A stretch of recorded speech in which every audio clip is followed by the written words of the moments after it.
Mesdames et messieurs, bonjour et merci de nous recevoir une fois de plus pour suivre ce magazine environnemental Objectif Vert qui s'ouvre une fois de plus malheureusement sous le signe de cette crise sanitaire qui fait flancher le monde entier mais également la RDC.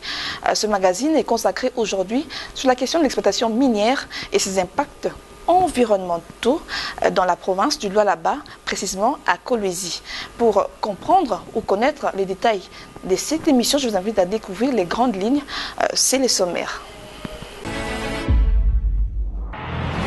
Dans votre mag vert d'aujourd'hui, vous suivrez les résumés de la mission de monitoring sur les impacts environnementaux des activités minières à Kolwezi dans la province du Lualaba. Vous suivrez la célébration de la journée mondiale de la Terre le 22 avril de chaque année. Vous suivrez également la présentation par l'INPP d'un dispositif de lave-mains automatique qui marche grâce à l'énergie solaire. Vous suivrez aussi la réaction du commandant du corps PPN après l'attaque des FDLR dans le parc national de Virunga. Suivez à présent le contenu de tous ces titres. Les durcissements de la réglementation environnementale et la pression accrue de l'opinion publique compliquent très souvent l'obtention et le maintien de permis d'exploitation sous d'autres cieux, car les exploitants doivent normalement faire preuve de responsabilité en minimisant les pollutions et en améliorant leur collaboration ou leur relation avec les communautés locales. Cependant, ce n'est pas le cas toujours ici en RDC.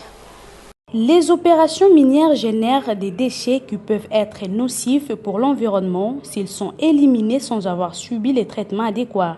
Par exemple, certains des déchets rocheux générés par l'exploitation minière contiennent des quantités importantes de minéraux sulfurés qui s'oxydent lorsque sont exposés à l'eau et à l'air, produisant ainsi de l'acide sulfurique. Ces phénomènes, connu sous le nom de drainage minier acide, peut introduire de l'acide et des métaux dissous dans l'eau, nuisant ainsi la vie aquatique. Pour l'empêcher, les sociétés minières doivent caractériser, prédire, contrôler et traiter leurs déchets.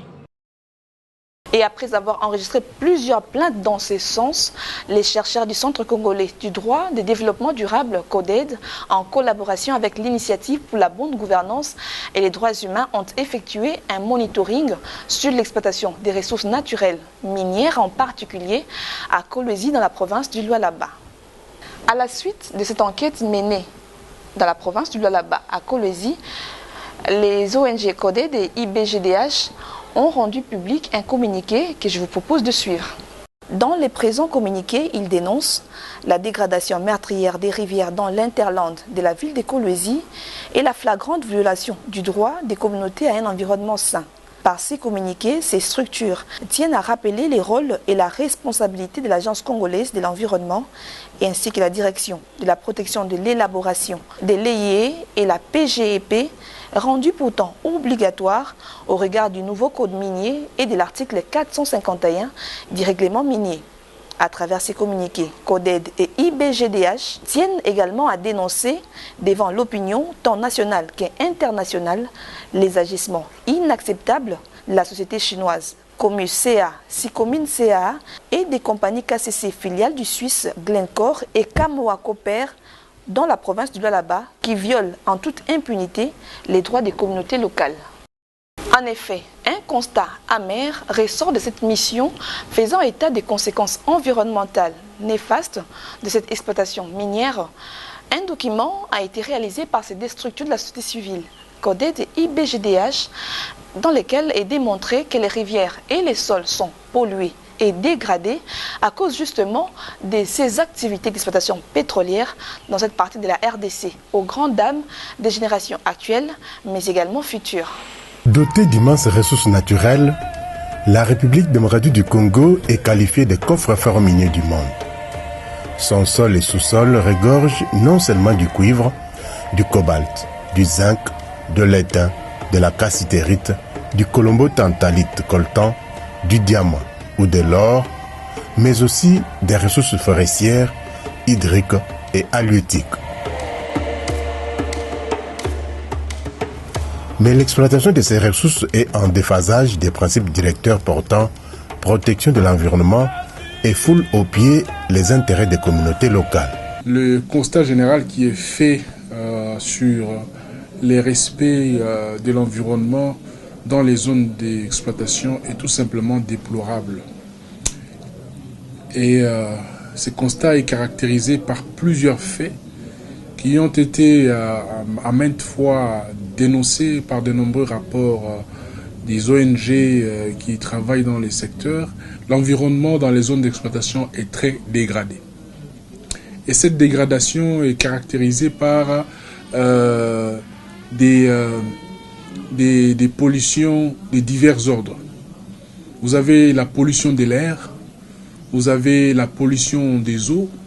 La plupart de ces eaux douces-là sont en train de disparaître parce que tout simplement contaminées par des substances très toxiques utilisées par les exploitants miniers et qui ne sont pas suivies de manière systématique par les autorités centrales ou locales pour pouvoir éviter que justement l'eau puisse être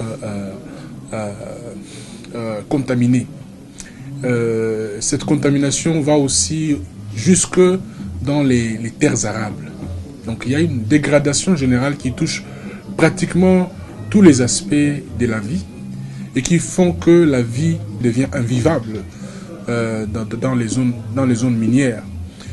Sans compter que au-delà de l'environnement, il y a aussi des aspects liés par exemple aux terres qui sont voisines ou qui sont attenantes aux zones d'exploitation minière où beaucoup de communautés sont obligées d'abandonner leurs terres parce que des concessions ont été accordées à une société minière qui vient s'imposer, qui vient s'installer, parfois de la manière la plus violente, quitte à s'aimer la désolation totale au sein des communautés autochtones. Il y a trop d'impacts négatifs sur l'environnement, ce qui entraîne la mauvaise qualité de vie des populations locales.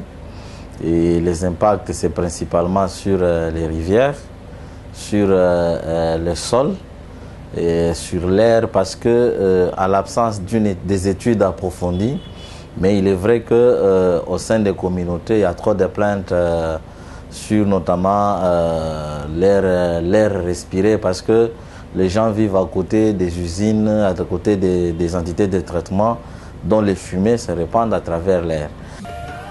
Et pourtant, les instruments juridiques nationaux, régionaux et internationaux insistent sur la prise en compte des aspects environnementaux dans l'exploitation des ressources naturelles. C'est le cas de la Constitution de la République démocratique du Congo qui stipule en son article 53, je cite, « Toute personne a droit à un environnement sain et propice à son épanouissement intégral. Elle a le devoir de le défendre. L'État veille à la protection de l'environnement et à la santé des populations. » Fin de citation. Nous ne sommes pas dans un état de non-droit. La République démocratique du Congo a édicté plusieurs normes. Et non seulement il a édicté, mais il a ratifié plusieurs normes internationales dans les instruments internationaux auxquels nous sommes tenus à respecter. Et même les sociétés minières ou les investisseurs miniers sont appelés à respecter. Nous savons tous que chaque peuple a droit à jouir de ses richesses naturelles. Et c'est l'État qui a le monopole. Et lorsqu'il concède des concessions pour être exploitées, cela ne voudrait pas dire que les communautés qui sont dans les abords de ces concessions minières n'ont plus de droits. Mais hélas, il n'est donc un secret pour personne. L'environnement dans les zones d'exploitation des ressources naturelles subit un coup dur. Que des terres et sols dégradés, de l'air et des cours d'eau pollués, bref, des conséquences incalculables sur l'environnement et ses occupants. Ce qui suscite encore beaucoup de moi, c'est de constater, en deuxième position, je voudrais mentionner l'absence des services de contrôle bien identifiés qui sont chargés d'assurer effectivement le suivi et la surveillance efficace du comportement, de ces comportements très inacceptables et condamnables de ces exploitants miniers Je ne voudrais pas citer ici les compagnies. Je pense que des exemples sont légion. Et nous avons rapporté certains éléments concernant certaines sociétés, peut-être que ça sera mentionné. Mais il est difficile d'identifier au niveau local et même de tomber sur, ne fût-ce qu'un véhicule de patrouille qui appartient à une autorité locale, qui inspecte les lieux qui entourent, qui sont, si vous voulez, avoisinent les exploitations minières. Nous sommes à Kolwezi, province du Lualaba, dans l'ex-Grand Katanga. Ici, les exploitants miniers se comportent en conquérant sur des terrains conquis, rien qu'avec des droits et non des obligations. Ils foulent ainsi aux pieds tous les droits des communautés locales. La mission effectuée dans cette ville et ses environs par des chercheurs du Centre congolais pour les droits du développement durable CODED a fait un constat très amer. Au-delà de renforcer les capacités des acteurs locaux sur les notions de protection de l'environnement, il s'est agi également de la lutte contre la pollution dans le contexte d'une exploitation minière, particulièrement en ce qui concerne les droits des communautés à vivre dans un environnement sain et l'obligation des sociétés minières à préserver la santé communautaire. C'est vrai que les droits miniers donnent l'exclusivité sur les autres droits. Mais les exploitants forestiers et miniers sont tenus à un certain nombre des obligations. Je m'en vais, par exemple, lorsque vous prenez l'actuel code minier qui a été promulgué par le chef de l'État le 9 mars 2018. Il est fait obligation aux opérateurs miniers concernés par l'activité minière de restaurer les sites après l'exploitation. Ils doivent établir un plan d'atténuation des réhabilitations de l'environnement. Cela est contenu. Ils doivent mener une étude d'impact environnemental et social. Mais tout cela passe par l'information préalable des communautés. Et là, vous trouvez que l'information ne circule pas. Grâce à l'appui financier des Ruines Andrew Porter Foundation et l'accompagnement technique de Environmental Law Alliance Worldwide (ELO), les deux chercheurs du CODED ont bénéficié du concours du coordonnateur de l'initiative pour la bonne gouvernance et les droits humains, IBGDH, et du responsable de Caritas Kolwezi pour effectuer un monitoring sur les impacts des activités minières sur l'environnement humain et naturel. Il était également question d'apporter un soutien juridique à long terme aux communautés minières éloignées à travers des formations et des renforcements des capacités et d'actions en justice pour remédier à la dégradation de l'environnement et aux violations des droits de l'homme par les industries minières.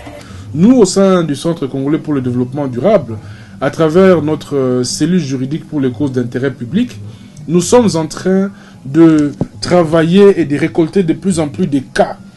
Des communautés viennent nous voir pour nous consulter et nous confier leurs cas, où ils sont confrontés à des cas de pollution extrêmes sur le terrain, et avec des collègues qui sont sur place, des organisations avec lesquelles nous collaborons, nous essayons de monter des doléances sous forme de plaintes qui intègrent tous les aspects possibles que l'autorité à la fois locale et centrale doit connaître pour que cette situation puisse cesser et que les communautés puissent retrouver un environnement de vie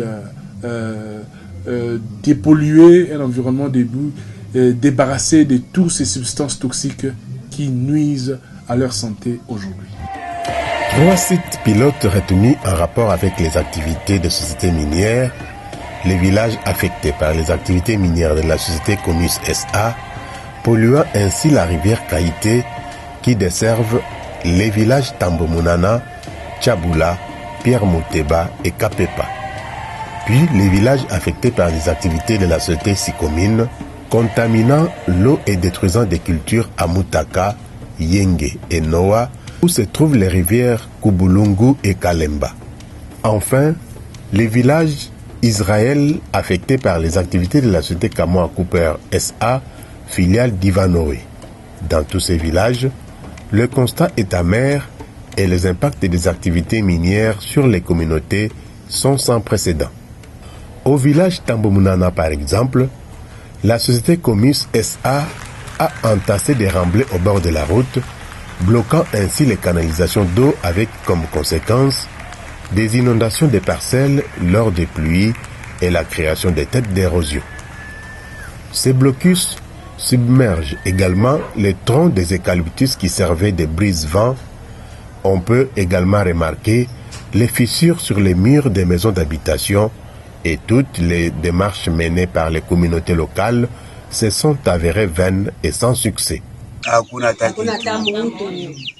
Gouverneur mwenyewe kumuonesha yako natujua basi mwende mkabebe ile mioko ni mkule na ministre Didier Kijata kuyaka tunashirika naye mabasa yote anaona ti maprevu mioko vile iko naoza anabeba ile mioko ya koza nenda nayo tuko na kunywa paka ya masidi paka vile mnakuwa mnafanya bien babebe ile mai mkonge moto baitokote muone mai tuko na kunywa hapa. Au village Tchaboula, habité par 400 personnes, et Pierre Moteba, habité par 600 personnes, l'unique source d'eau où ces milliers d'habitants s'approvisionnaient en eau potable a été simplement encerclée dans la concession industrielle des Comus SA. Seul ce bout de tuyau permet aux populations de ces villages de s'approvisionner en eau avec 1001 difficultés. Nous sommes à Tchaboula, un village impacté par la production des Comus. Et partout là, il y avait la culture. Mais ça ne pousse pas parce que l'entreprise Comus avait déversé à un certain moment les acides ici. C'est ça qui a impacté totalement la culture la culture maraîchère de Tchaboula. À travers la province du Lualaba dans laquelle nous vivons, mais plus particulièrement dans la ville de Kolosi, il y a un grand nombre d'entreprises minières. Et quand vous allez par exemple au village Pierre Moteba et Tchaboula, à côté des usines de l'entreprise, la compagnie minière de Moussonoï, Comus en sigle, il est récurrent d'entendre des populations qui vivent à côté se plaindre notamment des maladies respiratoires. Évidemment, à l'absence d'une étude assez rigoureuse sur la question, mais on peut se limiter à dire qu'il y a quand même beaucoup de plaintes et qu'il appartient, comme vous le savez, en matière environnementale, le principe c'est d'abord la prudence. Pire encore, ces deux grands tuyaux déversent les déchets toxiques de l'usine qui pollue en aval l'unique petit ruisseau Kaïté utilisé par les habitants de Pierre Moteba et Tchaboula pour leurs activités maraîchères qui approvisionnent Kolosi en légumes mais déjà contaminés.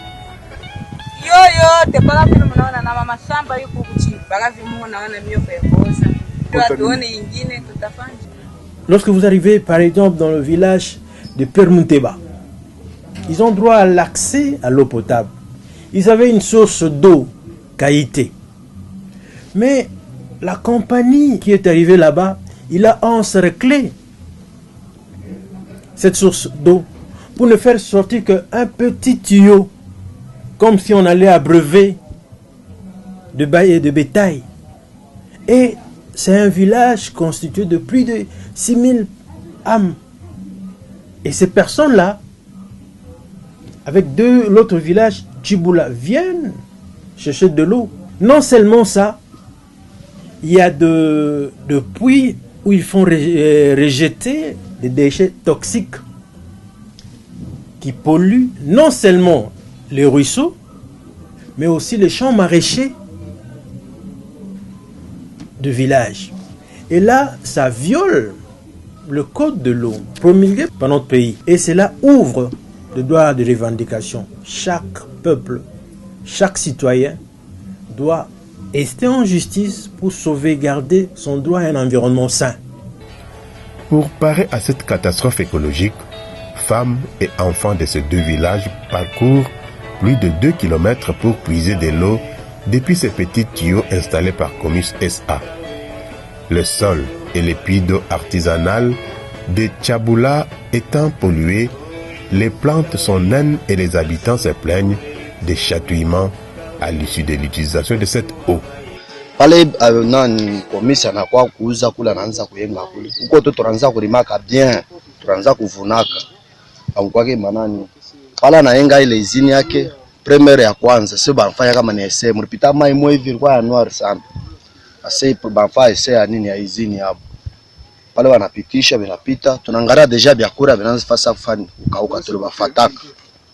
Tunabafuata, panatuambia si hapana. Tunafanya nini? Tunaanza ni kusabisha nini? Tunaanza kufanya essay ya mashini yetu. Na tuasibintu bishafanya bishakalabika. Donc muhimi wa depo vile ba pitisha. Donc on ekura hivi, usaka shoda, saka sukari na washa na mkinyo. Donc atuikure tena. Donc bintu depuis pale na hapa aturime mutena mo venye munaona mo vyo mwiko. Enfin, les méfaits de la société Comis SA sont aussi visibles au village Kapepa, où les résidents inhalent la poussière drainée par les remblais de la société en longueur de journée, fruit de l'exploitation du cobalt. Selon les témoignages des riverains, l'on se plaint des picotements et de vomissements du sang pour certains, et ce, sans aucune assistance de la société, encore moins du gouvernement. Asidi yaringishaka mumai inafanya je bila analabisha vitu vyote kwa mwenyewe bilisha kwa labikaka atapa mtenda mtatukuna tu moko moya mteona nyoko lisha kwa labika yote bila washaka sana. Sasa kama ni saba bakitoto tuna tumabuli tuna tukatoka maono. Au-delà des Comis SA, la Sicomine SA n'est pas un reste. Le village Mutaka souffre des activités de cette société minière qui ne tient compte d'aucune norme environnementale, élémentaire soit-elle. Pour preuve, la rivière Kubulungu, qui contient des poissons, est en train d'être engloutie par les remblais de la société, entraînant la disparition complète de cette rivière dans un avenir proche. Les impacts environnementaux des activités de la Sicomine et KCC sont également ressentis dans les villages Yenge et Noa, dans les territoires de Muchacha, secteur Luilu et dans le groupement de Mouilou, dont la principale activité est le maraîchage. Les champs de manioc et les étangs piscicoles sont affectés par la pollution de la rivière Kalemba, seule source de survie des populations de ces deux villages. Efe ya kumwanga maside yabo sasa tuko na teswa bintu byote biko nauza mioko iko nauza paka vile yote tuko na temwanye. Juu ya Sicomine ndio anatuteswa. Hatuna tena cha kufanya, mai yenyewe ilisha kuharibika. Kama mvula inaanza kupiga ndio inasambara mule moto. Après bashinwa kama banasukuma mai mule moto ingia kama mai. Je citerai également les cas de village Yenge, là où exploite la société Sicomine. Ils ont en amont de ce village un bassin de retenue de l'acide. Et il y a de fuites. Le villageois de Yenge, de Noa, en fait tout le village qui sont dans les abords de cette rivière voient leurs produits des champs détruits par les acides. Les enfants qui sont dans ces villages-là, ils ont de trucs cutanés dans leur peau. Il y a de vieillards, ils n'ont plus l'eau potable. Ils ont porté l'affaire devant le gouvernement provincial de Lualaba. Mais jusqu'au jour d'aujourd'hui, ils n'ont pas de suite. Pourtant, ils ont droit à l'accès à l'eau. Déjà en juin 2016, des fuites des acides, encore visibles aujourd'hui, ont été remarquées dans les bassins de rétention de la société Sicomine SA en amont de la rivière Kalemba. À l'heure actuelle, cette rivière est polluée, affectant gravement les produits des champs et la santé de la population, ne sachant à quel sens c'est voué. Vous prenez une autre entreprise du groupe Glencore qui est l'entreprise KCC, Kamoto Copper Company, qui elle a été accusée plusieurs fois d'avoir pollué la rivière Luilu. Et les gens qui habitent notamment au village Noa, au quartier Luilu, vont vous dire qu'à une époque, ces gens ne savaient plus faire les jardins ou les activités de potager comme l'agriculture des choux, des maïs, des oignons, étant donné que la rivière Luilu, dont l'eau servait à arroser leur jardin, a subi autant de fois des pollutions. Et le dernier événement en date qui a fait beaucoup de publicité daterait en fait de 2016. Et là, on a vu malheureusement la proximité entre les usines de l'entreprise sino-congolaise de mines et les installations KCC. crée une confusion quant à ce qui concerne finalement la pollution de cette rivière-là. Donc dans la vie de Kolosi, pour ne faire parler que de ces exemples-là, il y a beaucoup d'impacts négatifs sur l'environnement à cause de l'activité minière. Et quand je dis l'activité minière, il faut la voir sur le plan industriel. Je parlais de KCC, je parlais de Moumi, je peux parler de Kamoa, je peux parler de Sikomine, je peux parler de Comus. Leurs revendications à un environnement sain auprès de la société et du gouvernement provincial se sont avérées lettres mortes. Village Israël. Ici, la société Kamoa Cooper exploite les minerais non sans conséquences sur l'environnement. La rivière est polluée par les déchets des usines de la société qui a installé des citernes d'eau dans les villages en guise de compensation. Mais la société a privé les habitants d'accéder à leurs terres arables pour pratiquer l'agriculture, des terres que Kamoa Cooper s'est accaparées sans une juste compensation. Il y a le service de l'État qui existe, qui peut prendre des mesures conservatoires. Le gouverneur de province est appelé, parce que ce sont ses administrés, prendre des mesures qui ne le fait pas. Le ministre national, il y a de cela une année, ces mêmes communautés avaient adressé une lettre, une pétition au ministre national de Mines pour attirer son attention des violations qui sont en train d'être faites. Mais nous pensons que ces recours ont montré leurs limites. Et nous allons envisager d'autres mécanismes, d'autres recours pour aider ces communautés-là à pouvoir revendiquer leurs droits. Des faits gravissimes qui privent les communautés locales de leurs droits les plus élémentaires, au vu et au su des autorités tant locales, provinciales que nationales, qui ferment les yeux aux dangers qui guettent leurs compatriotes qui n'ont jamais été contactés avant et pendant l'installation des projets miniers de ces sociétés.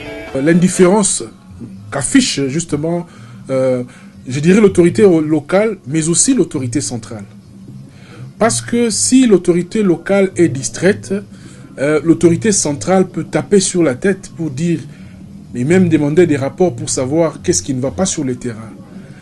Il y a certainement des services qui dépendent par exemple du ministère de Mines, qui sont supposés travailler dans ces secteurs, mais on ne voit pas leur action sur les terrains. Parce que vous n'avez pas besoin d'aller fouiner pour découvrir les abus qui sont commis par les exploitants miniers d'un point de vue environnemental. Ça saute aux yeux. Dès que vous arrivez, ça vous prend plein la vue.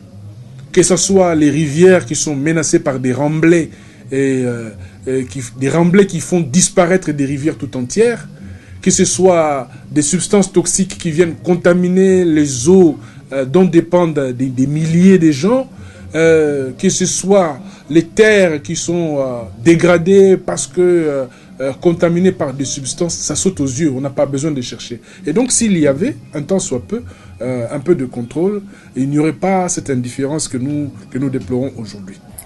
De ce qui précède, il s'ensuit que l'exploitation minière en République démocratique du Congo ne respecte aucune norme environnementale, surtout dans les sociétés tenues par les Chinois, à l'instar des Sikomine et Comus SA. À l'absence d'une étude assez rigoureuse, il est difficile de donner les statistiques, mais en matière d'environnement, une fois de plus, il faut reconnaître que le principe, c'est la prudence. Plus encore, les représentants des comités installés ne sont que des simples caisses de résonance des sociétés minières. Les échantillons des sols, des boutures de manioc, de l'eau et de canne à sucre prélevés par les chercheurs du CODED et de l'IBGDH seront certainement éloquents après des analyses au laboratoire et indiqueront le degré de dégradation du sol et les taux de toxicité et de pollution des eaux dues aux activités des sociétés minières dans les lois là-bas. On peut prendre le sol pour l'examiner. On prend aussi une plante pour examiner les matières qu'elle peut contenir. Et on peut examiner les deux pour dire que réellement les produits qui se trouvent dans le sol se trouvent aussi dans la plante, parce que ça peut être toxique aussi pour l'homme qui peut consommer ça. Les communautés veulent bien de l'investissement, mais pas un investissement qui vient rendre les gens vulnérables. Mais un investissement doit contribuer à la promotion sociale économique des communautés. Donc, l'exploitation minière ne peut pas appauvrir les gens. La loi voudrait que les gens puissent être dans la position égale, si pas supérieure. Parce qu'on parle de juste récompensation. Mais lorsque vous venez, non pas de juste récompensation, mais vous venez les appauvrir, les amener dans une situation plus pire qu'ils étaient avant l'investissement, là ça pose problème. Là ça pose à des revendications. C'est triste de constater que lorsque les voix des communautés s'élèvent, à travers leurs leaders communautaires ou à travers les ONG qui font des rapports pour interpeller l'autorité locale, eh bien la réaction, ce n'est pas une réaction qui consiste à diligenter des missions d'enquête sur le terrain pour aller palper du doigt la réalité. C'est des intimidations. C'est des intimidations vis-à-vis de ceux qui sont censés être protégés, vis-à-vis des victimes. Il est temps que l'autorité puisse agir et agir vite. Qu'il pleuve ou qu'il neige, les communautés locales du Lualaba ont droit d'accès à la terre, à un environnement sain et à la protection de leur patrimoine culturel. Ils sont sur les terres de leurs ancêtres. Après une énième attaque des rebelles rwandais des FDLR dans le parc national des Virunga, le vendredi 24 avril, causant la mort d'une dizaine des agents commis à la protection du premier parc national de la RDC, le commandant du corps pour la protection des parcs nationaux et réserves apparentées, le général Aguru Mamba Maurice, ayant appris avec consternation les décès de ses éco-gardes, a partagé la douleur des familles endeuillées avant d'affirmer dans un communiqué que cet acte ignoble causé dans le but de ralentir les travaux de développement opérés dans ces parcs pour l'intérêt des communautés ne restera pas impuni. Le 22 avril de chaque année, l'humanité tout entière célèbre la journée de la Terre. Le thème choisi de cette année est Action pour le climat. Cette 50e célébration était marquée par les défis et pour la Terre, une mobilisation électorale mondiale par les billets de la campagne Voter pour la Terre afin d'éviter une dégradation irréversible aux conséquences désastreuses. L'Institut national de préparation professionnelle INPP vient d'innover en fabriquant un dispositif lave-main automatique dénommé Maboko Peto qui aidera à réduire les risques de contamination au coronavirus avec l'appui du programme des Nations Unies et pour le développement PNUD. Ces appareils ont été installés à quelques endroits publics de la ville de Kinshasa jeudi 23 avril dernier. Pour finir avec l'actu environnement, sachez que le programme des Nations Unies pour l'environnement est solidaire des milliards de personnes dans le monde qui subissent les conséquences de la pandémie et du Covid-19 en travaillant en étroite collaboration avec ses partenaires pour développer les connaissances scientifiques sur le lien entre la stabilité des écosystèmes, de l'environnement et de la santé humaine. Alors que le pays traverse la crise sanitaire du Covid-19, l'ensemble de l'équipe de votre magazine Objectif Vert vous exhorte à observer scrupuleusement les mesures d'hygiène ou les mesures barrières, de limiter vos sorties au strict minimum ou à l'urgence, de rester chez vous afin de limiter la chaîne de contamination de cette pandémie.